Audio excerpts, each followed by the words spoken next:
I already cut off most of the dura mater, but here's a piece left and there's a little bit left here.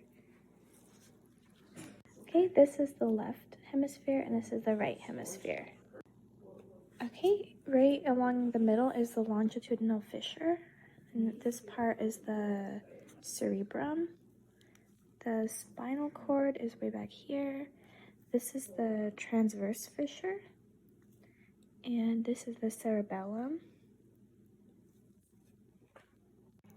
When you pull back the cerebellum, you can see the superior colliculi and the inferior colliculi. Okay, right here is the medulla oblongata, and then right here we have the pons.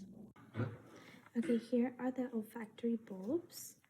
Here, coming out here, the optic nerves, and in the center is the optic chiasma. Okay, this circular area, this is the thalamus, and we have the pineal gland next to it. This is the mammillary body, and right here is the fourth ventricle. Okay, so all surrounding the eye is the sclera. This part is the cornea, and back here is the remnants of the optic nerve. Okay, this black ring around here is the iris. This is the pupil, and then we have the lens right there. Okay, and this jelly-like substance here is the vitreous humor. This light layer is the retina. Okay, under the layer of the retina is this black part, the choroid, and there's also a very reflective part that is called the tapetum lucidum. The ciliary body can be found in the stripy area after the iris. And we have the right auricle, this flap here coming off the right atrium. And we have the left auricle flap on the left atrium. On the posterior side, we have the inferior vena cava, and we have pulmonary veins right here. At the bottom, where the heart comes to a point, is the apex.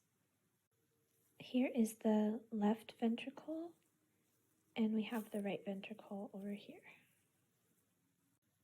Okay, here we have the heart.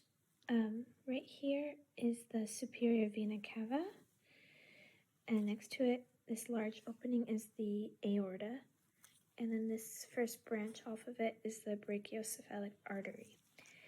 Then we have the pulmonary trunk up here, and okay, here we have the tricuspid valve, and then on this side it is the bicuspid valve.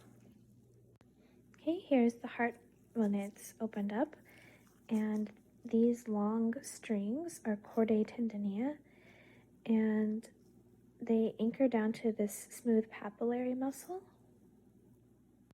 Attached to the kidney is the ureter. This point where the ureter enters the kidney is the hilum. Okay, on the very outer edge is the cortex, and going a bit in where the texture changes is the medulla, and most inward, the whiter part here is the renal pelvis.